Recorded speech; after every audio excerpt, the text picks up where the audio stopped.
Your bank account doesn't care what your Instagram looks like. If you have knowledge or a skill set or a product or something that you think can impact people's life, you have to sell it because that's what a business is. We're quickly changing our Instagram bio and our logo, but we're not asking ourselves, like, who am I for and who am I not for? I know so many people that I've helped in the podcasting space or in the online space that have small audiences, but crush it in revenue because, again, they know who they're for, who they're not for. They have a product or an offer that solves a specific problem, so it's really clear to their target demographic, and they create content that converts. And like, I just get my mind blown. I'm like, this is so cool that you're able to do that with the audience size that you have. Because again, a lot of us are focused on vanity metrics. Like, your bank account doesn't care what your Instagram looks like.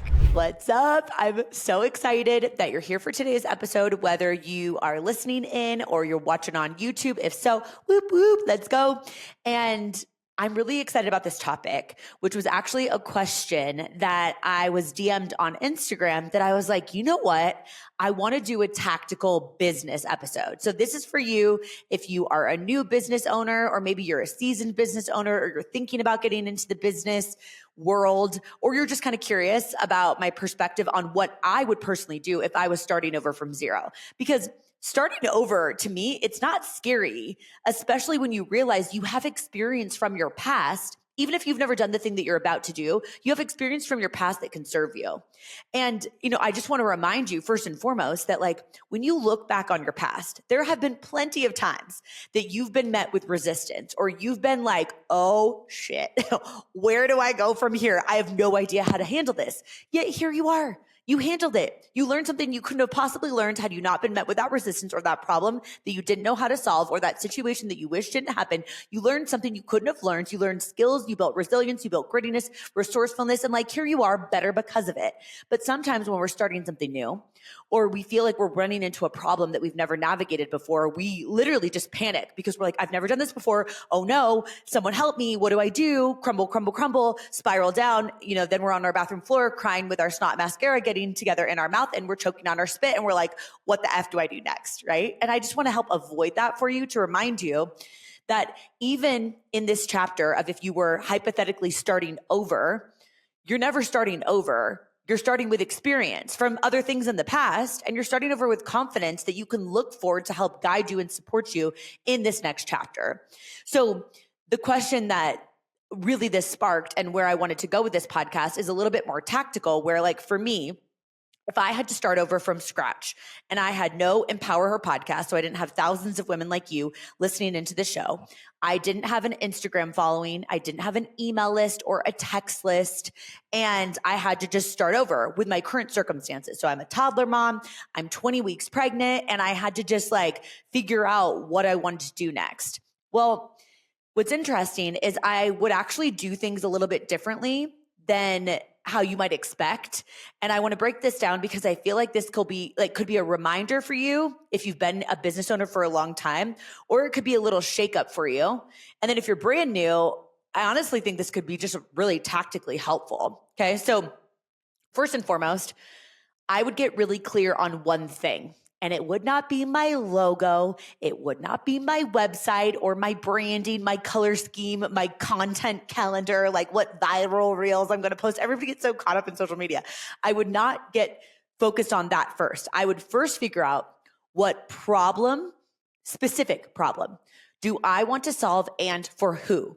And I know that sounds simple, but a lot of business owners don't know who they're solving a problem for, or they don't know what problem they are solving.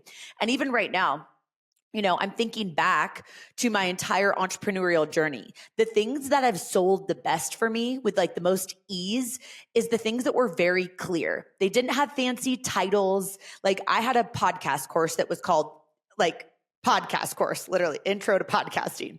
And the whole premise was it takes you from idea to launching your podcast in 4 weeks in a cohort where we have weekly Zoom calls, and they had access to me as the course creator. And the promise was, you're going to launch your podcast at the end of this because there's no other courses out there that have as much accountability as this course. And I'm going to hold your hand and be there to answer questions every step of the way. And you have 24 other women doing it with you. And hundreds of people launched podcasts through that course. And what I knew about that course and how to sell it was I knew who it was for, but I also knew who it was not for. So it was not for people that wanted to launch their podcast in one weekend, because I didn't give you access to all of the content where you could just binge it and launch your podcast in one weekend. If someone wanted to do that, I'm like, this is not the course for you. Go buy another podcast course. There's tons of podcast courses out there. I was like, this is for you if you want weekly accountability and you want this broken down literally into step-by-step content, and you want to be able to ask questions from me in real time, and you want to be surrounded by other women that are going to have the same fears as you because you're all launching your podcast together. And we're going to do Zoom calls every week. This is what the course is. If that's for you, great. The promise is that you're going to launch your podcast. The promise wasn't you're going to have millions of downloads. The promise wasn't I'm going to build a business from this. I did talk about like how you could monetize a little bit, but that was not the promise. It was so simple and so clear. Specific problem. You want to launch a podcast. And the solution was, I'm going to teach you how to do it with accountability.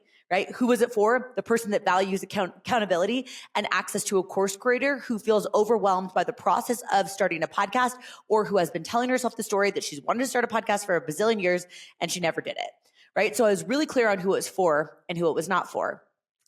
Times in the past where it's been more difficult to sell things, but it still worked, is when I wasn't clear on the specific problem. Even my big events, like 500 plus person events, empowerHER live events that I did, I wasn't clear exactly who the target demographic was, because it was for a wide range of people. empowerHER podcast is for a wide range of people, right? Like, I have listeners listening into the show that are 18 years old, and then women that are 65 years old, women that are starting their very first business, women that are stay-at-home moms, women that are empty nesters. It's just like such a wide range all around the world, but also like different stages of life.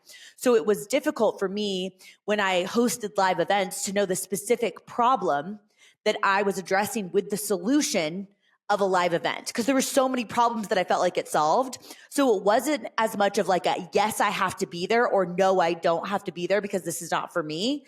And I think the more concise that you can get about one clear offer, who it's for and who it's not for, or who you're for and who you're not for, the easier things are to sell. So if I had to start over from zero, I would just get really intentional about a couple of different offers that were super, super clear on who they're for and who they're not for. And even right now in my brand new real estate business, right, I've gotten really clear that I most enjoy working with first-time investors who are wanting to get into the Airbnb or investment space, who feel overwhelmed by the content out there. Typically, they're high income earners, like W-2 income earners, or at least one if they're married is, or they're, business owners like I was, that want to get into the space and create more passive income for themselves. And they want someone who can, be very knowledgeable about real estate, but also paint the big vision of where they want to go. So who do I help, right? I help high income earners who are overwhelmed by getting into real estate investing to get their first investment property, right? And I help them paint the vision. So who am I not for? I can of course help really experienced investors, but to be honest, I don't feel as emotionally excited about helping experienced investors as much as I do with a lot of my clients who are buying their very first investment property, and I get to teach them and show them the path ahead of them. That's who I really feel like I'm for, right? So when I'm creating content, I have to think about that specific demographic. Or if I'm wanting to host an event, or, like last week I host a webinar, which if you want the link to it, DM me and I'll get you the recording of it if you weren't there. But I hosted a webinar, and the goal was to educate people on Airbnb so they could see that this is possible for them too, because I feel most excited to serve those new investors. As a real estate agent, I could sell any type of property, right? I'm licensed to sell any type of property, but then I'm for everyone, which means I'm for no one. Versus if someone's buying an investment property in Colorado where I live, I'm the person they should connect with. Versus if they're wanting to buy something else, an ice cream shop, right? Or I don't know, whatever, something else. It's oh no, she's not the girl for that. She's the girl for this, right? So who are you for? And who are you not for? Because it's honestly exhausting to try to be for everyone. And even with this podcast is an exception to this rule, because I feel like I mentioned, there's a wide range of people that listen into this show. But you can find yourself in this story, and I'm not trying to sell something specific from this show. I'm just hoping that these conversations can educate you or inspire you or entertain you, and you just have a friend that's in your ear.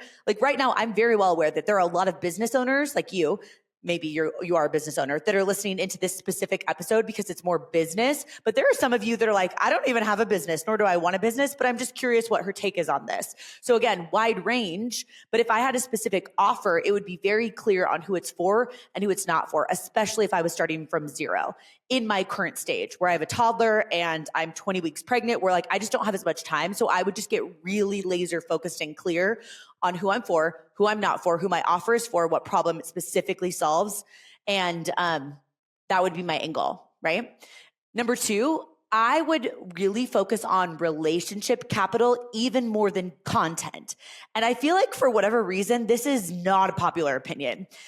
On Instagram, even with this new real estate business, I've posted some more real estate content, but I've actually been less active on Instagram than I have in previous chapters because I'm just like working with my clients or I'm present with my family or whatever. Like I haven't been as active as I've historically been on social media, but I have been meeting up with a lot of people for coffee. I have been having so many DM conversations, right? I have been texting with so many people. I have been doing Zoom calls with new buyers. I have been showing properties, right? Like I've been doing these things that are more in person or one-on-one because again, I know specifically who I'm wanting to serve. And so new investors, like they need to be on a Zoom call with me for 45 minutes so I can walk them through like properties that are options for me. And like new clients that I'm working with, obviously in this profession, I need to show them physical houses. So I'm touring properties with them. So it's like reminding yourself, like, who do you want to be building relationships with? And a lot of people, I think, focus on trying to go viral and like build up a huge social media audience before they sell their product. But I focus a lot more. And if I was starting from zero, I would focus a lot more on relationship capital and also doing market research with your community. In the past, before I ever launched a course or anything like that, I would be asking for a lot of feedback. Like, I'm thinking about creating this. Would you be interested in this? What problem of these list of problems, what problem is bothering you the most? Like when you think about starting a podcast, what is your hesitation? Like I did a lot of market research, but also like I really feel like if I was starting over from zero, I would be focusing on certain strategic relationships and really having that intimate connection. Because I think in the world that we live in now, there's so much AI. There's so many have you seen some of the AI stuff where like my husband just showed me this ad for this company that he's consulting for where like it was like a person talking about their product and he showed me the ad and I was like, who is that guy? He's like, oh, it's an AI person. It's not even a real person. I was like, oh my God, I literally thought that was a real person. So in the day and age, not that social media is dead by any means, but like people love in person and one-on-one and personalized connection more than ever. So how can that apply to your business? Instead of focusing on just reaching the masses, how can you focus on, market research with the community that you do have? Because I think that's important. But also, how can you focus on those in-person connections? Because meeting the right person who understands your business or hosting like an intimate event or getting plugged into local communities, that can massively serve your business. And it's not about virality on Instagram, which everybody's talking about. Sometimes you go viral for the wrong thing, right? I remember I went viral, like massively viral, like millions of views on a video on Instagram. And it was literally when my husband and I were getting married and I loved his vows so much. Like I leaned in to kiss him before our like officiant said like, you may kiss the bride or whatever. And then I was like, oh crap. And I backed up. And that for some reason that video went viral. And it was like, the comments on it were like so crazy, but it had nothing to do with like how I was wanting to impact people through this podcast or the courses or masterminds or events that I had. Like, it's just like, it was a random video. And I think so many people are focused on vanity metrics when it's like, if I was starting over, I would build relationships first and I would get really clear on who it is that I'm serving before I focused on like just creating content to try and like get more people watching me. You know what I mean? And I just really think there's so many doors that have been opened for me in my life because of my community and who I know. And I just think you have that too, right? Like building your community in person, I think can be really valuable. So I would be thinking a lot about that before I would be focusing on just trying to build top of funnel content. And I'm sharing that because I think that's different than what a lot of people would say. Number 3, I would get really dang good at what it is that I'm selling, right? And I think that sounds really obvious, but like right now for me, it's like Airbnb regulations and, tax saving stuff called bonus depreciation and loan products and cost segregation studies, like some of the stuff that as you hear that, you're like, what is she talking about?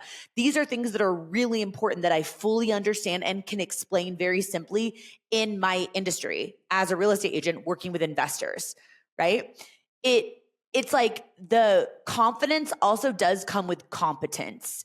Like the fake it till you make it thing, like just doesn't really work because people want to trust that you know what you're talking about. So if you want to be an expert on attachment styles, like know it in and out that you can explain it to a 5-year-old, right? If you can't explain it to a 5-year-old, you don't know it that well. And I'm not saying wait until you're just collecting information, trying to become knowledgeable, but like take ownership and take pride in like knowing what you know and knowing it well and being proud of how well you know it. So you do feel confident when you're talking with people about what it is that you're an expert in. Like I could have talked to you so much until the end of time about podcasting back when I was working with podcasts and I knew all the things to get started in podcasting. The landscape has changed so much that I still know a ton, but it's just different now. Social media is different now than it was back then when I had those courses. So it's like getting knowledgeable in the current moment, right? So whatever that looks like for you, like, and owning it. Cause like the thing is, I know that I'm a newer real estate agent, but I know that I know my shit. And I know that I can help people. And that confidence transfers to my clients that it's like, maybe I haven't done 1,000 transactions yet, but I really do feel confident that I know what I'm talking about. And even if you just created your first course or you just launched your podcast about this specific thing, right? Or you're hosting this mastermind, like what is it that you feel really confident that you feel competent about, that you know is going to add value to somebody else, and own it. It doesn't matter if you're new, like in fact, in a previous week's episode where I talked about beginner energy, like that can really serve you. It doesn't matter if you're new to it. It just matters that you feel competent. And sometimes competence just means being one step ahead, right? Like when I started my podcast course that I did, it was in March of 2020. So I had been podcasting at that time for like a year and a couple months. So it wasn't like I was leap years ahead of the person that I was serving who was about to launch. I was just a year ahead of them, right? And in this case, I'm 4 years ahead of a brand new investor because I've been investing for 4 years, but I don't have to like be leap years ahead. And some of us are just waiting to be like, I'm not ready yet. I don't know enough yet. It's like competence and choosing to own your level of competence transfers so well. And if you were starting from zero, knowing what you need to be competent in is crucial. And like I said, I don't feel like I'm starting at zero because I do feel like I've been an entrepreneur for a long time and I've just made lots of pivots, but I'm recognizing what's helping me feel confident and like I'm really able to serve my clients is my competence. And I know what I needed to get more competent about things like loan products in my case, right? Like where I needed to know the ins and outs of that so that I can explain that to people. And part of competence can also just be who you know, right? Like if you're in the space where you are helping people as a business coach, like knowing the person that can help them with ads or knowing the person that can help them with graphics and like being the connector and owning that you're a really great connector, that is also competence in business coaching. You're like, I know a person for that, or I know a girl for that, or you can check out this resource and like you're a resource connector. Like I listened to this podcast or I know this book will help support you. Like own what you know, right? And the other thing, if I was starting from zero, especially in my current circumstance, which again, my juggle is that I'm 20 weeks pregnant and I have a toddler who I really just like hanging out with. So like, I'm really conscious of my time and you have your own version of a juggle. If I was starting from zero, I would focus on revenue in my business, not aesthetic. Again, I can't even tell you how many people are waiting to have the perfect website and branding and colors and logo. And I'm like, I made my first $1 million before I had a legit website. Like, and even right now, my website is not even catered towards this new business that I'm building in real estate. Like it's not, if you were to go to KishaGetMarried.com, like I don't even know what's on there right now. Like I'm just not worried about that. I'm worried about the competence and the connection and what problem I'm most excited to solve. And I think a lot of us get caught up in the aesthetics. And part of that I think is social media where we want to like look like, we're quickly changing our Instagram bio and our logo, but we're not asking ourselves like, who am I for and who am I not for? And revenue means like, what is the product that you're going to sell and how are you going to sell that? Revenue is what creates options and stability and freedom that you're craving, right? So like audience without income is fragile. Like, did you ever hear about that girl? I might get this like a little bit wrong, but she basically had like 1 million followers and she couldn't sell 15 t-shirts. She's so focused on building this audience. Like, I know so many people that I've helped in the podcasting space or in the online space that have small audiences, but crush it in revenue because again, they know who they're for, who they're not for. They have a product or an offer that solves a specific problem. So it's really clear to their target demographic and they create content that converts.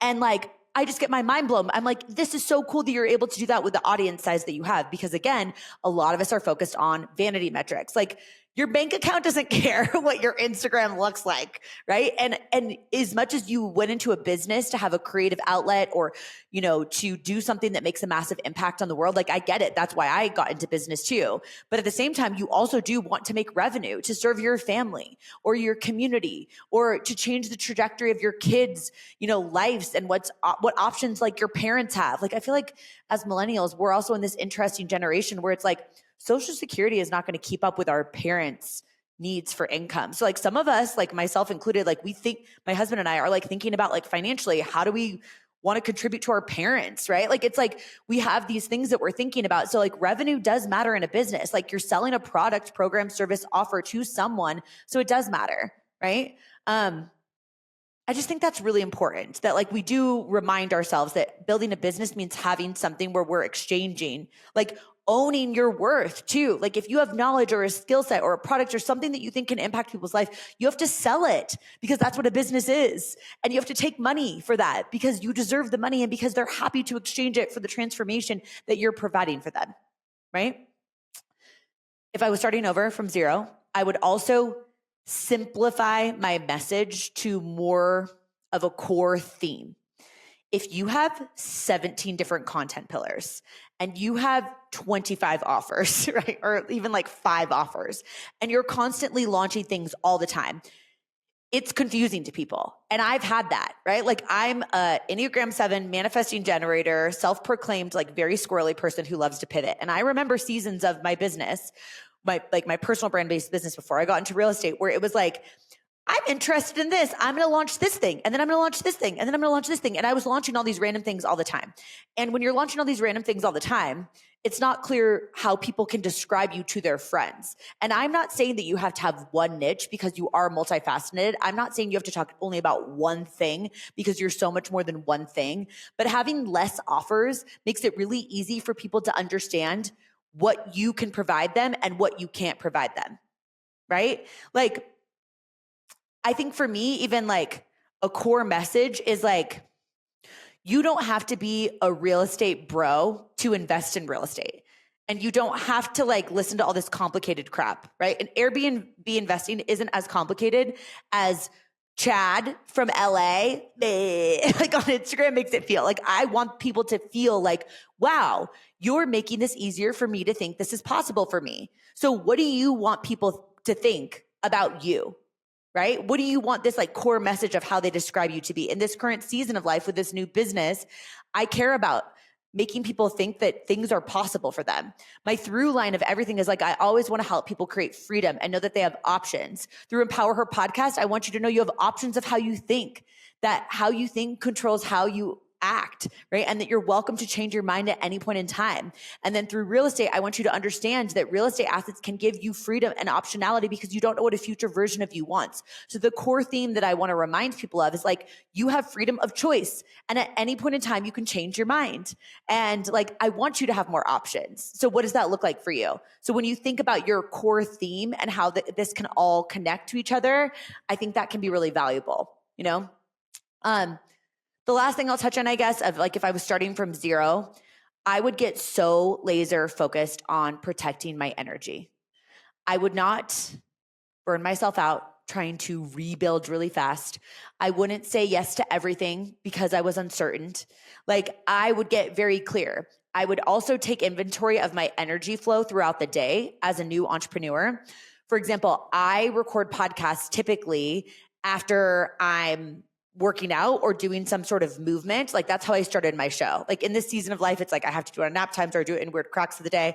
But I would really be intentional about like using my brain to create content when my energy is naturally high. Because remember, I'm recording this by myself.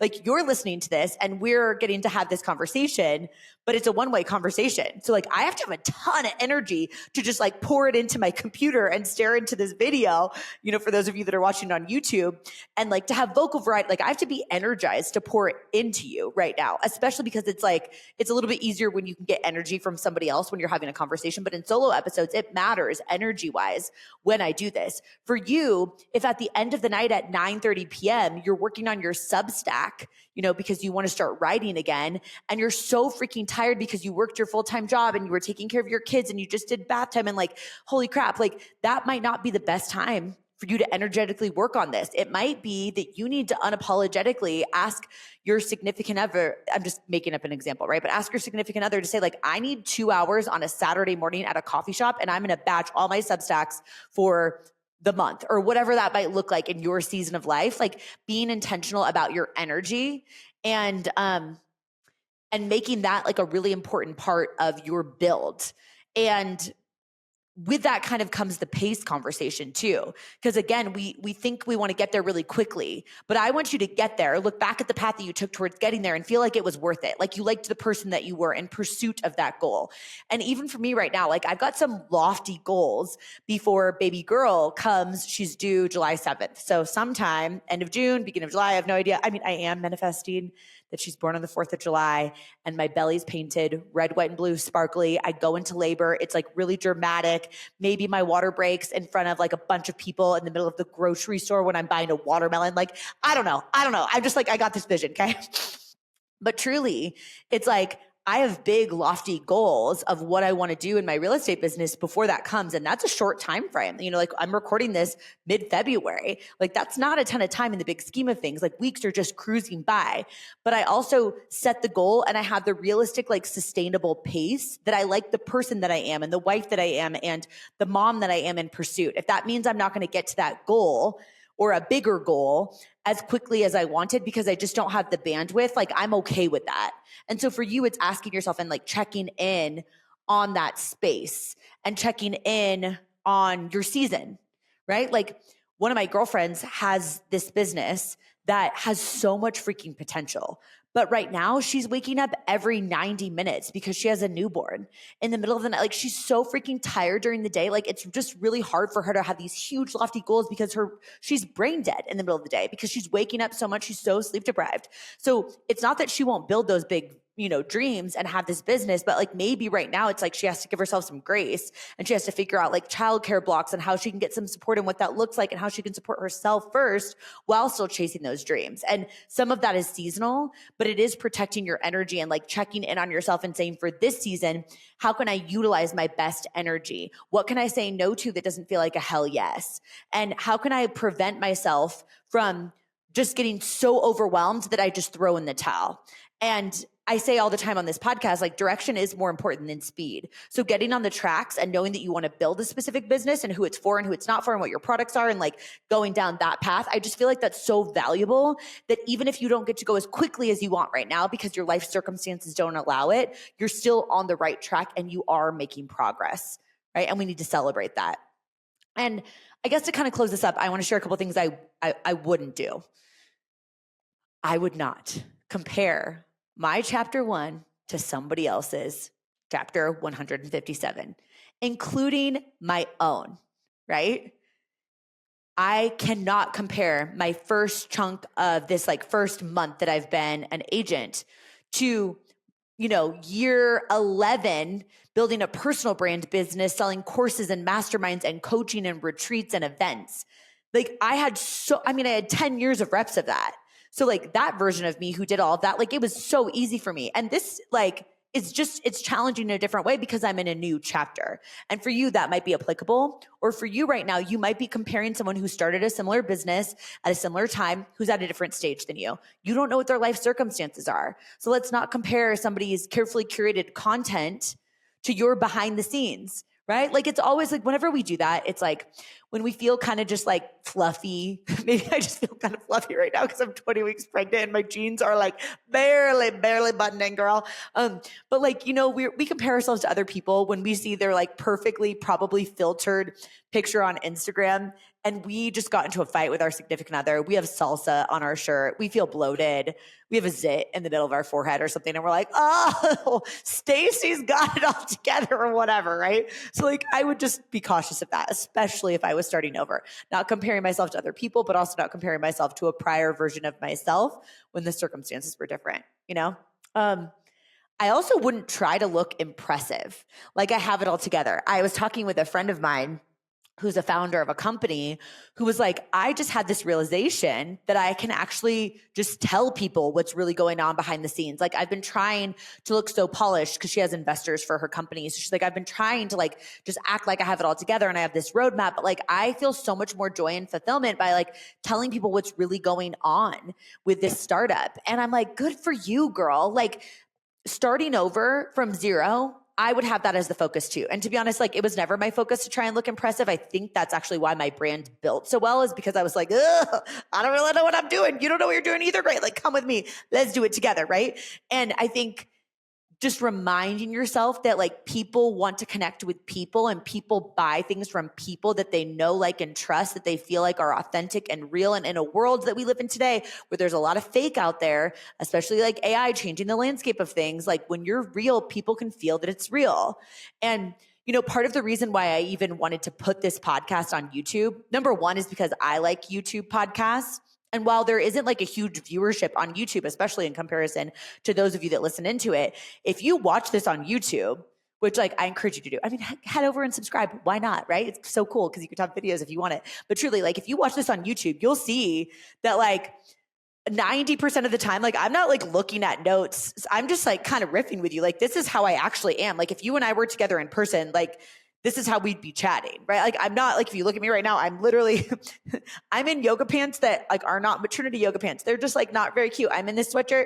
I did do my hair. It was a hair wash day. But you know, like I'm just going to be me. I'm not trying to impress you with perfection. I'm just trying to be real with you.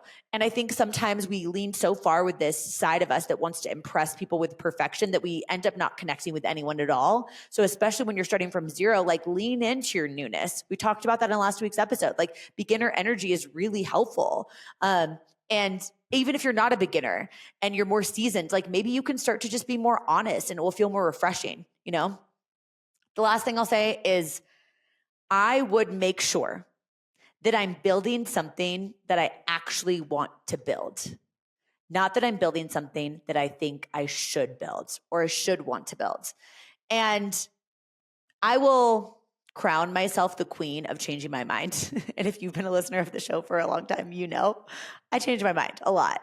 Because when something doesn't feel aligned, I just know my days are numbered here. And I don't know the count. So I want to feel lit up. I want to feel excited. I will unapologetically make pivots.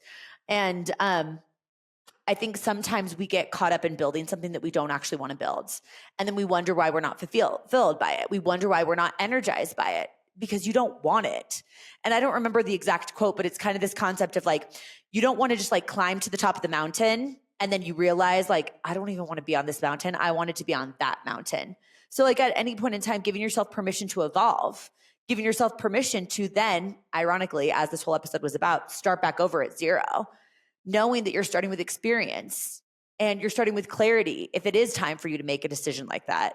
I just continued to move before I felt qualified to move, knowing that like you qualify yourself in the process and that using joy and curiosity as a compass can really serve you. And it's a thing that like strategic business people don't talk about, but it's the most strategic thing that I've done in my life that has resulted in very strategic business outcomes, dollars in my bank account, impact, fulfillment, joy, options, freedom for our family and like the trajectory of our family to come because of not wanting to do things just to impress people or not building something that I don't feel called to build. So permission at any point in time to change your mind on what you want. So if this was helpful for you, please let me know. I love getting to hear from you on Instagram if you're on my text list or you want to reply to an email or like, there's so many, like you can find me. Show up at my house, be like, yay, loved your podcast episode, Keish. But truly, I love you. I'm rooting for you and I'll see you in the next episode. Have a good rest of your day.